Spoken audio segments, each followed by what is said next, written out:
Jadi yang ini namanya Pak Jamal, kalau saya Jamil. Jadi sekarang yang saya pikir ini sangat cocok untuk jadi calon presiden dan calon wakil presiden dari Partai Majelis Ta'lim. Sampura ini yang bercanda, Indonesia sudah malam Pak. Yang saya hormati, saya muliakan, saya banggakan Bapak Ketua DKM Jamiatus Salam, betul ya? Bapak Ustadz Rudin Safudin, yang mana meski ini Bapak-Bapak Ibu yang dimuliakan Allah. Jadi ketika ada permohonan registrasi ke Kementerian Agama, di mana registrasi itu tanda daftar rumah ibadah itu adalah syarat mutlak untuk mendapatkan bantuan pemerintah. Dan ketika verifikasi itu saudaranya Pak Jamal lah yang menandatangani ini, yaitu Pak Jamil. Saya sendiri yang menandatangani verifikasi ini. Mudah-mudahan barokah, amin. Amin. Yang saya hormati, saya muliakan, saya banggakan pimpinan Pondok Pesantren Hidayatul Husna Bapak Kiai Haji Rafani Hasan, mudah-mudahan tidak salah menyebut. Rafani Hasan, maaf Pak Kiai. Yang saya hormati, saya muliakan, saya banggakan Bapak tokoh agama dan tokoh masyarakat Bapak Kiai Haji Bunyati. Orangnya di mana ya Pak? Ini mirip Habib Pak. Oh, dilihat dari hidung ini mirip Habib. Jangan-jangan ini masih saudaraan dengan Habib Bahar. Yang saya hormati, saya muliakan, saya banggakan Bapak Ustadz Jampang, juga Bapak Jaro, Bapak Yani, Bapak-bapak, ibu-ibu, adik-adik remaja dan anak-anak yang dimuliakan dan dirahmati Allah Subhanahu wa Ta'ala, yang tanpa mengurangi rasa hormat kami tidak bisa kami sebutkan satu persatu namanya karena saya juga tidak tahu namanya. Bapak Ibu yang dirahmati Allah, alhamdulillah wa syukurillah, saya datang jauh-jauh dari Karawaci Pak. Rumah saya di Karawaci, Zona 1, Kota Tangerang. Memang tugas saya di Kementerian Agama. Saya penyuluh agama Islam fungsional di Dinas Islam Kementerian Agama Kabupaten Tangerang. Dan tugas saya salah satunya adalah di KUA, termasuk KUA Kresek dan juga KUA Gunung Karer. Maka menjadi sebuah kehormatan buat saya untuk bertemu dengan bapak-bapak dan ibu-ibu, di mana memang betul Pak Bu terbukti bahwasanya Indonesia itu dari Sabang sampai Merauke. Karena ini kita bertemu dengan orang-orang, mungkin di sini ada orang Serang, betul? Mungkin di sini ada orang Kemuning, betul? Betul Pak. Di sini mungkin ada orang dari Bandung. Ini kawan saya, Pak Dede orang Bandung, tapi tinggal di Kota Tangerang. Dan yang berdiri di sini aslinya adalah dari bukan dekat ini ya. Kampung saya dekat Australia Bu. Yaitu di Nusa Tenggara Barat. Betul Bu? Jadi kampung saya itu disebutkan di dalam Al-Quran, yaitu bima ta'malun. Jadi kampung saya bima. Saya punya istri orang Cipondok. Jadi alhamdulillah kita bisa bersilaturahmi, kita bisa menyambung tali kasih sayang, di mana ternyata dunia itu sempit, tetapi tidak sesempit daun kelor. Bapak Ibu yang dirahmati Allah, alhamdulillah wa syukurillah, ini adalah nikmat yang sangat besar yang diberikan oleh Allah kepada kita semua, yaitu nikmat ukhuwah Islamiyah, nikmat ukhuwah basyariyah, nikmat iman, nikmat Islam, nikmat ihsan. Salam dan salam tidak lupa pula kita sampaikan kepada suri tauladan kita, junjungan kita, kekasih Allah Subhanahu wa taala, manusia yang paling ganteng-gantengnya itu sama dengan Nabi Yusuf alaihissalam, manusia yang gantengnya itu setengahnya dari bapak moyang kita Nabi Adam alaihissalam, yaitu Nabi Muhammad sallallahu alaihi wasallam beserta keluarganya dan para sahabatnya, juga tabi'in dan pengikut beliau hingga yaumil akhir. Bapak-bapak, ibu-ibu yang dirahmati Allah, sebenarnya saya di sini tidak tahu maksud tujuan kedatangan saya. Apakah untuk sambutan atau untuk ceramah? Karena Pak Ustadz Rudin tidak spesifik memberitahu saya di sini mau ngapain. Jangan-jangan saya di sini cuma mau stand up komedi.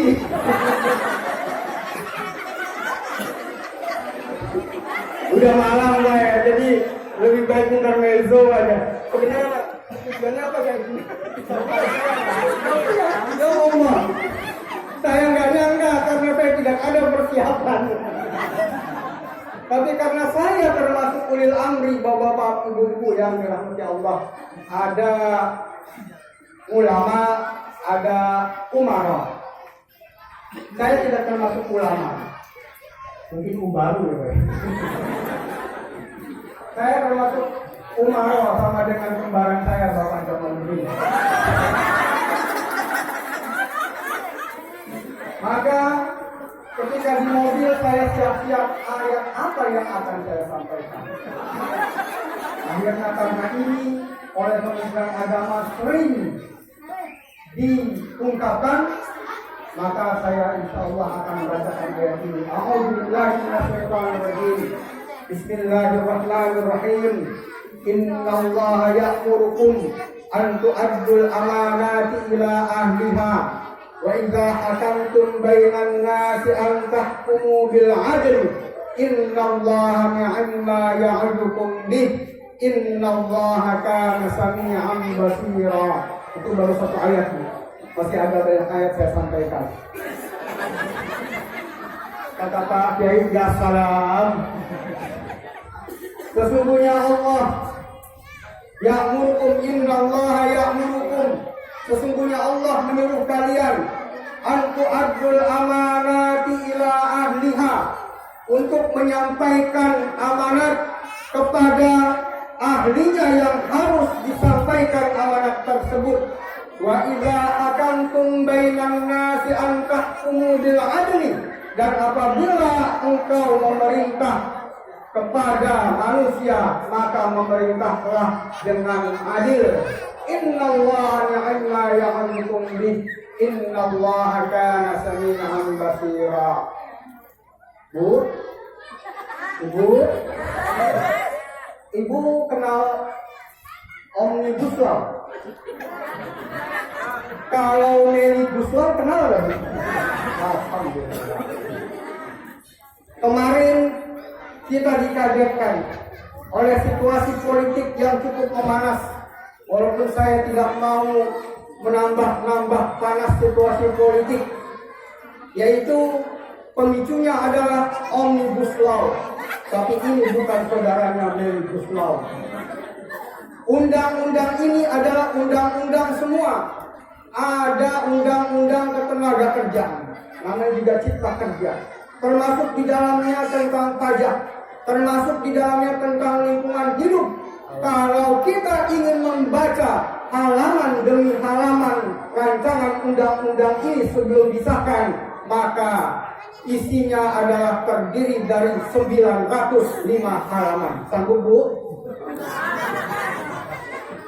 Maka menurut saya kita harus berpikir adil dan bijak. Barangkali oposisi atau yang mengkritik pemerintah itu benar. Bisa jadi pemerintah itu juga benar. Sebab mengapa? Karena yang membuat undang-undang ini, apakah yakin sudah dibahas semua 905 halaman? Apakah yakin sudah dibaca semua 905 halaman? Kenapa dikebuk dalam semalam? Seperti mahasiswa pakai sistem SKS, sistem kebut semalam dalam belajar. Mau nyangkut, mau enggak, yang penting besok ujian. Sedangkan yang memprotes undang-undang ini, apakah sudah membaca undang-undang ini sebanyak 905 halaman? Ampura ini Pak Lurah, saudara kembar saya ya. Kira-kira mungkin gantengnya sama. Cuma saya ada kongkong sedikit. Kira-kira Pak Lurah sudahkah membaca undang-undang Cipta Kerja apa namanya, undang-undang apa? Omnibus Law. Saya sebenarnya lebih enak menyebut Omnibus Law. Omnibus Law sudah baca Pak 905 halaman? Belum baca. Belum terbit Pak. Belum terbit. Makanya sudah tahu apa belum Pak kira-kira semuanya itu isinya? Belum tahu. Makanya saya pribadi juga tidak berani mengkritik ini, karena saya sebenarnya tidak tahu isinya apa saja, karena isinya ada berapa Bu? 905 halaman. Jangankan 905 halaman rancangan undang-undang kita baca lembar per lembar. Bahkan kalau kita terima WA saja, kalau sudah ada WA berisi tulisan yang sangat panjang, kemudian ada di bawahnya warna biru, klik untuk selanjutnya. Apa jawaban bapak ibu-ibu? Ogah. Tidak bakal mau dibaca. Apalagi ini 905 halaman. Makanya semua pihak harus bisa menahan diri, harus bisa berlaku adil. Kata Allah Ta'ala, "I'dilu huwa aqrabu lit-taqwa." Berlaku adillah, karena itulah yang mendekatkan kita kepada ketakwaan kita pada Allah Subhanahu wa taala. Bapak Ibu dan dirahmati Allah. Tadi Pak Lurah telah menyampaikan tentang situasi ekonomi sekarang yang memang banyak yang jadi jomblo Pak. Di pengadilan agama itu, di pengadilan agama Pak, tingkat perceraian luar biasa tinggi. Dan yang menuntut cerai bukan laki-laki, tapi perempuan. Bahkan saya pernah bertemu dengan keponakannya Pak Adli Fairuz. Ibu-ibu kenal Adli Fairuz? Pemain sinetron apa? Warisan apa? Konsep sang bapak, ya Allah, apa kau sinetron? Coba kalau dikasih pelajaran, Masya Allah. Saya pernah ada yang konsultasi keponakannya. Ya memang cakep sih, karena pamannya juga cakep. Ya namanya laki-laki barangkali Pak Jamal ya, kalau iseng barangkali ini, kalau boleh kawin lagi boleh juga kata Pak Jamal. Canda Pak. Kemudian dampak ekonomi luar biasa, banyak pengangguran, masyarakat marah, baru digesek sedikit saja sudah seperti bom bersumbu pendek. Ibu-ibu tahu kalau sumbu pendek. Ibu-ibu senang yang pendek atau yang panjang, Bu? Yang pendek atau yang panjang? Yang panjang. Bagus, itu jawabannya betul. Karena kalau yang sumbunya panjang, meledaknya lama. Tapi sumbunya pendek, cepat meledak. Kita jangan seperti bersumbu pendek. Baru digesek sedikit saja dengan pertarungan politik, marah semua. Ini demi Allah, 2 hari yang terjadi lebih parah, lebih kacau, dan lebih chaos daripada tahun 98. Mohon maaf Bapak Ibu, tahun 98 Mei 20 dan 21 saya ada di gedung MPR. Usia saya masih muda waktu itu. Saya minat ikut-ikutan berenang di kolam begitu Pak Soeharto mengundurkan diri. Wah, berenang. Padahal nggak tahu apa-apa ya. Ikut-ikutan mahasiswa. Bapak Ibu yang dirahmati Allah Subhanahu wa taala. Kata Rasulullah sallallahu alaihi wasallam, ukuran orang kaya, ukuran orang yang dibentangkan untuknya dunia, itu adalah kata beliau sallallahu alaihi wasallam, man asbaha minkum aminan fi sirbihi. Barang siapa yang pagi-paginya dari kalian semua aman di lingkungannya, aman di rumahnya, mu'afan fi jasadihi, wal afiyat jasadnya. Wa indahu qutu yaumihi, punya makanan bahan pangan untuk sehari penuh itu. Kata Rasulullah sallallahu alaihi wasallam, izat ka'annama izat lahu dunya, maka seakan-akan baginya dibentangkan dunia.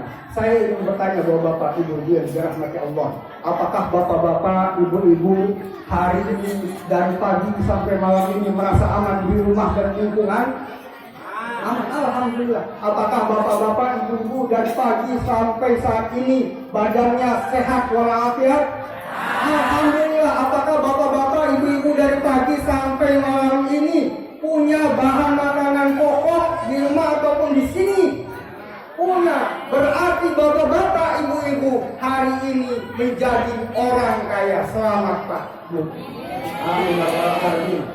Kalau kata Pak Jamal, ini kembaran saya, kembaran jantan saya ya. Saya langsung catat nomornya. Jangan kita orientasi duit. Walaupun tanpa duit, abang uang banyak, ada uang, abang saya. Gak ada uang, abang ditendang. Na'udzubillah. Mana ada zikir itu? Semua zikir. Subhanallah, alhamdulillah, astagfirullah. Tidak ada zikir itu duit. Ada zikir duit. Karena itu adalah sebuah alat tukar yang menjadi ujian keimanan buat kita semua. Maka dalam Islam, bapak ibu yang dirahmati Allah, kalau kita ingin menjalani kehidupan kita, maka jangan dijalani dari halaman 1 langsung loncat ke halaman 150. Kita buka lembaran hidup kita lembar per lembar. Jangan langsung dibuka 10 lembar sekaligus. Bagaimana bacanya itu? Buka halaman per halaman, sehingga kita dapat menjalani kehidupan ini dengan benar. Jadi ternyata dalam Islam, orang kaya adalah dalam satu hari itu dia merasa aman, tentram, sentosa, sejahtera, sehat sampai sore dan malam harinya, maka itu dianggap orang kaya. Belum tentu orang banyak duit kaya, orang banyak harta kaya. Kata Rasulullah sallallahu alaihi wasallam, al-ghina ghinan nafs. Kekayaan itu adalah kekayaan jiwa. Kekayaan itu adalah kekayaan hati. Tidak ada Rasul sallallahu alaihi wasallam mengatakan al-ghina ghinal amwal. Kekayaan adalah kekayaan harta. Tidak ada. Al-ghina ghinal mal. Al-ghina ghinal fulus. Mafi fulus mampus, begitu betul. Tidak ada duit mampus. Mafi fulus mampus.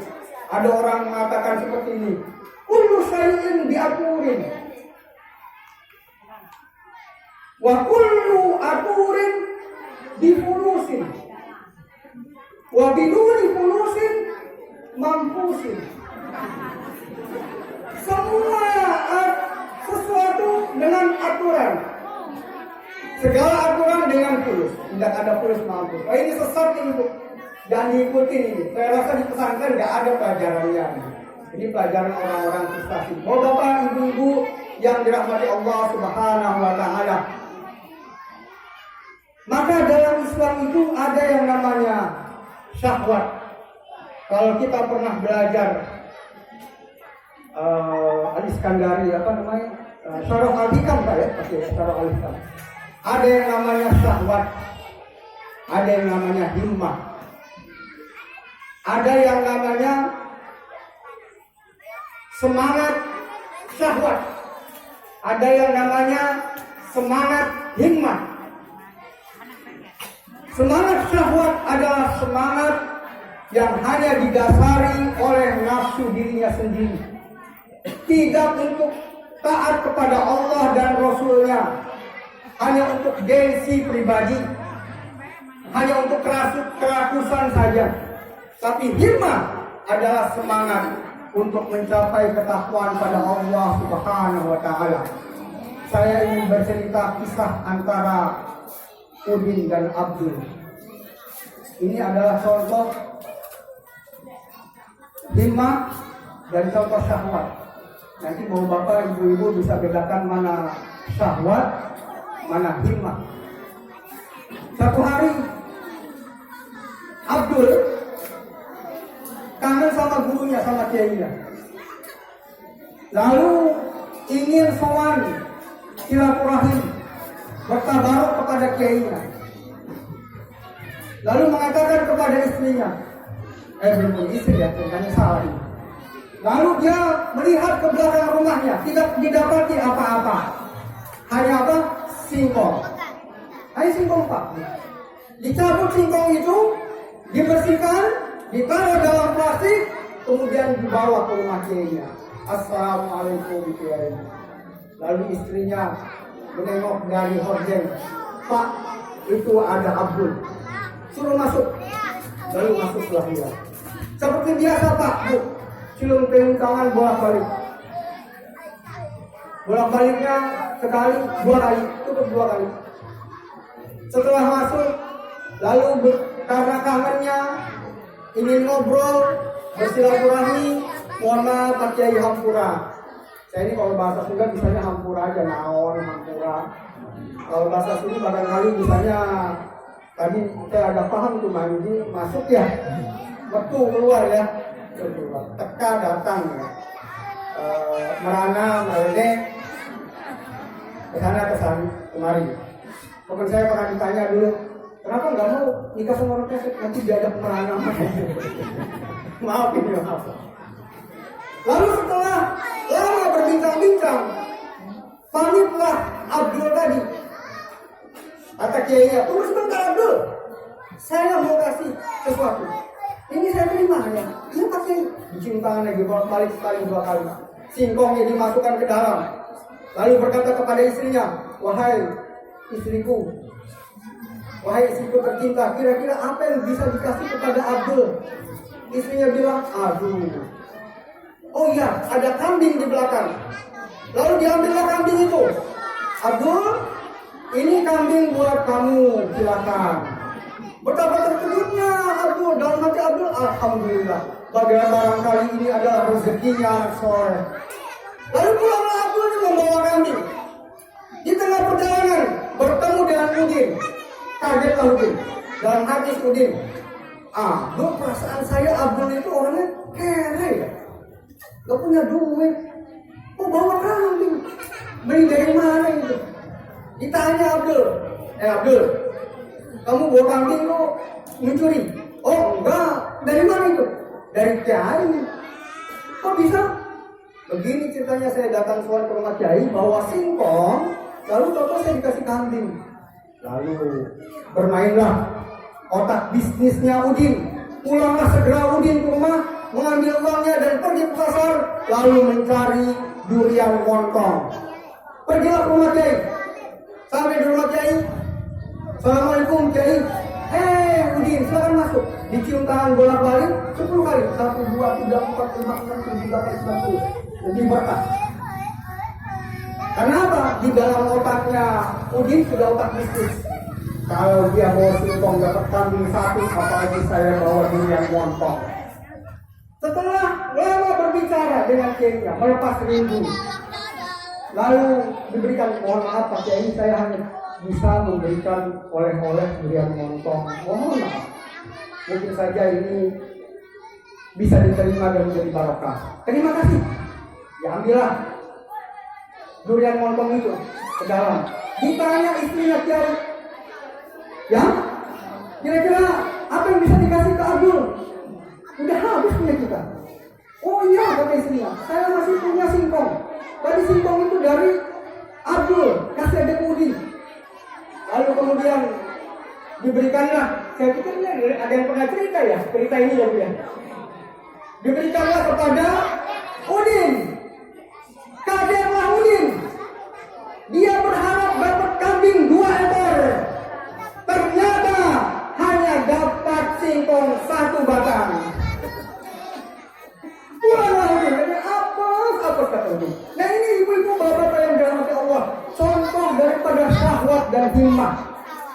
Kalau yang pertama tadi semangat himmah, taqarrub ila Allah dengan tabaruk kepada gurunya. Tapi yang kedua adalah semangat syahwat. Jadi syahwat itu Pak, Bu, bukan hanya lihat jidat licin, lalu kemudian barangkali ukuran celana berubah misalnya. Bukan hanya itu, syahwat bisa ada di syahwat politik, bahkan di agama pun ada syahwat, bahkan dalam segala hal pun ada syahwat. Mudah-mudahan kita semua bisa merubah syahwat kita menjadi himmah. Mudah-mudahan kita semua bisa meluruskan niat kita sehingga ibadah kita itu tidak menjadi syahwat, tetapi ibadah kita itu menjadi himmah. Baik, saya akan berpantun juga sebelum menutup acara ini. Ikan sepat, ikan gabus, dan ikan lele. Ya, ini sudah pacaran. Kurang lebihnya mohon maaf. Bapak-bapak, ibu-ibu yang dirahmati Allah, saya mohon maaf sekali apabila ada kekhilafan kata-kata dan sikap. Mudah-mudahan bermanfaat. Usikum wa nafsi bitaqwallah. Wassalamualaikum